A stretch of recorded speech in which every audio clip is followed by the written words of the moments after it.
ನಮಸ್ಕಾರ. ಕೆಲವು ಸತ್ಯಗಳು ನಮಗೆ ಶಾಂತಿಯನ್ನು ನೀಡಿದರೆ ಇನ್ನು ಕೆಲವು ಸತ್ಯಗಳು ನಮ್ಮ ಅಸ್ತಿತ್ವವನ್ನೇ ಪ್ರಶ್ನಿಸುವಂತೆ ಮಾಡುತ್ತವೆ.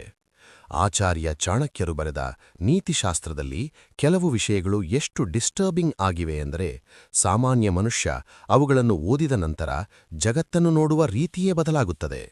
ಚಾಣಕ್ಯರು ಹೇಳುತ್ತಾರೆ, ನಿಮ್ಮ ಅತಿ ಹತ್ತಿರದವರೇ ನಿಮ್ಮ ಅಂತ್ಯವನ್ನು ಬಯಸುವ ಕಾಲವಿದು. ಮನುಷ್ಯನ ವಿಕೃತ ಮನಸ್ಸಿನ ಬಗ್ಗೆ ಚಾಣಕ್ಯರು ಹೇಳಿದ ಆ 3 ಭೀಕರ ಸತ್ಯಗಳೇನು? ಇಂದು ನಾವು ನಿಮ್ಮ ಭ್ರಮೆಯನ್ನು ಒಡೆದು ಹಾಕುವ ಚಾಣಕ್ಯನ ಕಟು ಸತ್ಯಗಳನ್ನು ತಿಳಿಯೋಣ. 1. ಸತ್ತ ನಂತರವೇ ಅಸಲಿ ಪ್ರೀತಿ, ದ ಹಿಪೋಕ್ರಸಿ ಆಫ್ ಗ್ರೀಫ್. ಚಾಣಕ್ಯರ ಅತ್ಯಂತ ವಿಚಲಿತಗೊಳಿಸುವ ಮಾತು ಇಲ್ಲಿದೆ.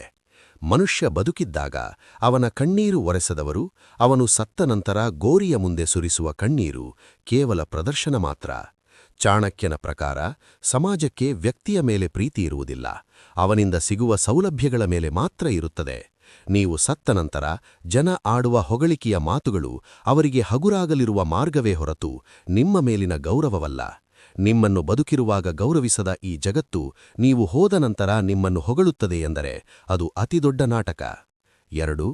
ತಂದೆ ತಾಯಿ ಮತ್ತು ಮಕ್ಕಳ ನಡುವಿನ ವ್ಯಾಪಾರ, ದ ಟ್ರಾನ್ಸಾಕ್ಷನಲ್ ಬ್ಲಡ್. ಚಾಣಕ್ಯರು ಹೇಳುತ್ತಾರೆ, ಯಾವ ಮಗ ತಂದೆ ತಾಯಿಯನ್ನು ಆಪತ್ಕಾಲದಲ್ಲಿ ಸಲಹುವುದಿಲ್ಲವೋ ಅವನು ಕೇವಲ ರಕ್ತದ ಹಣಿಗಳಿಗೆ ಸಮಾನವಾದ ಕಳಂಕ.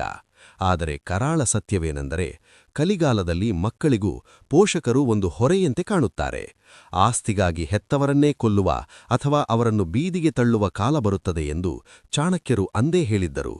ಪ್ರೀತಿಯ ಹೆಸರಿನಲ್ಲಿ ನಾವು ಇಂದು ಮಾಡುತ್ತಿರುವುದು ಕೇವಲ ಹೂಡಿಕೆ. ನನ್ನ ಮಗ ನನ್ನನ್ನು ನೋಡಿಕೊಳ್ಳುತ್ತಾನೆ ಎಂಬ ಸ್ವಾರ್ಥ ತಂದೆ ತಾಯಿಗಿದ್ದರೆ ನನ್ನ ತಂದೆಯ ಆಸ್ತಿ ನನಗೆ ಸಿಗುತ್ತದೆ ಎಂಬ ಸ್ವಾರ್ಥ ಮಗನಿಗಿರುತ್ತದೆ. ನಿಸ್ವಾರ್ಥ ಪ್ರೀತಿ ಎಂಬುದು ಕೇವಲ ಭ್ರಮೆ. 3. ಸೌಂದರ್ಯವೇ ಅತಿದೊಡ್ಡ ಬಲೆ, beauty as a deadly trap. ಚಾಣಕ್ಯರ ಈ ಮಾತು ಅನೇಕರನ್ನು ಕೆರಳಿಸಬಹುದು.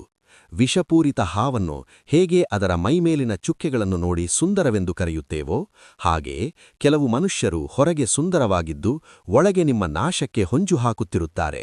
ಸೌಂದರ್ಯಕ್ಕೆ ಮರುಳಾಗುವವನು ತನ್ನ ಸಾವನ್ನು ತಾನೇ ಆಹ್ವಾನಿಸುತ್ತಾನೆ. ಸುಂದರ ಮುಖದ ಹಿಂದೆ ಇರುವ ಕಪಟವನ್ನು ಅರಿಯದಿದ್ದರೆ ನಿಮ್ಮ ಆಸ್ತಿ, ಗೌರವ ಮತ್ತು ಪ್ರಾಣ ಎಲ್ಲವೂ ಅಪಾಯದಲ್ಲಿದೆ ಎಂದರ್ಥ. ಚಾಣಕ್ಯನ ಪ್ರಕಾರ ರೂಪ ಎನ್ನುವುದು ಬೆಂಕಿಯಂತೆ, ದೂರದಿಂದ ನೋಡಿದರೆ ಸುಂದರ, ಆದರೆ ಹತ್ತಿರ ಹೋದರೆ ಸುಟ್ಟು ಭಸ್ಮ ಮಾಡುತ್ತದೆ.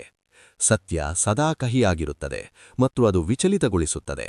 ಆದರೆ ಈ ಕಹಿ ಸತ್ಯಗಳನ್ನು ಯಾರು ಅರಿಯುತ್ತಾರೋ ಅವರು ಮಾತ್ರ ಈ ಕಲಿಗಾಲದ ಮೋಸದ ಬಲೆಯಿಂದ ತಪ್ಪಿಸಿಕೊಳ್ಳಬಲ್ಲರು.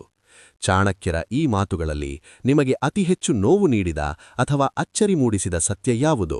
ಕಮೆಂಟ್ನಲ್ಲಿ ಧೈರ್ಯವಾಗಿ ತಿಳಿಸಿ. ಭ್ರಮೆಯ ಲೋಕದಲ್ಲಿ ಬದುಕುತ್ತಿರುವ ನಿಮ್ಮ ಆಪ್ತರಿಗೆ ಈ ವಿಡಿಯೋ ಶೇರ್ ಮಾಡಿ ಅವರ ಕಣ್ಣು ತೆರೆಸಿ.